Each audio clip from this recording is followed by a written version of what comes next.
Quilin, no outro tema aqui das nossas discussões, das nossas conversas, no sentido inverso do Brasil, o Banco da Inglaterra vai aumentar os juros pela quarta vez seguida. Só se fala em Selic nessa manhã aqui no nosso país. E aí, então, a coisa está seguindo no sentido inverso. Exato. Se a situação econômica do Brasil permite uma redução na taxa de juros, a situação econômica da Inglaterra força o Banco da Inglaterra a aumentar a taxa de juros pela 14ª vez consecutiva. A expectativa é que essa taxa suba 0,25%. Está em 5%, vai para 5,25%. O anúncio deve sair logo mais. Alguns economistas até falam que o aumento pode ser ainda maior, de 0,5%. E isso reflete, sobretudo, em quem tem financiamento. Então, se você comprou uma casa, o aumento é muito significativo.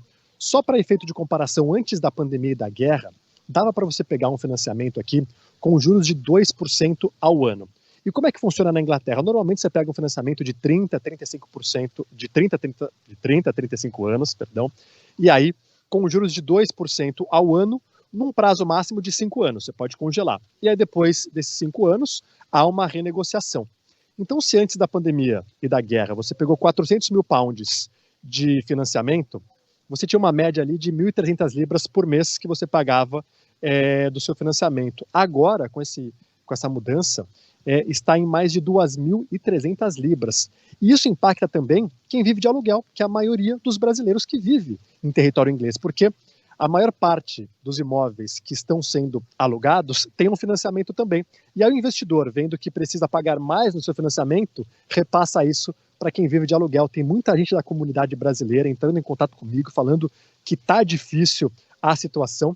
E tem um aspecto curioso, que é uma relação direta com o Brexit. A taxa de desemprego por aqui está baixíssima, 4%. Isso porque está mais difícil contratar profissionais de outros países da União Europeia, então as empresas estão precisando contratar os profissionais que vivem aqui, e com a taxa de desemprego lá embaixo, os funcionários estão conseguindo acordos melhores. Isso significa mais aumento salarial e mais dinheiro na economia, o que significa que a inflação não consegue abaixar o que o Banco da Inglaterra deseja, e por isso aumenta a taxa de juros. Então, acaba virando um ciclo vicioso. A gente tem acompanhado várias greves de categorias importantes, o governo acabou cedendo, aumentou o salário dessa galera. Então, antes você poderia contratar profissionais mais baratos do leste europeu, por exemplo. Hoje em dia, com o Brexit, não dá para fazer isso. Então, muitos analistas afirmam que a médio prazo e até curto prazo a situação vai ser essa. Vai ter um aumento da taxa de juros, aí as pessoas vão pedir um aumento salarial, como as empresas não têm para onde correr, quem contratar vão acabar cedendo, vem mais dinheiro na economia e aumenta a inflação.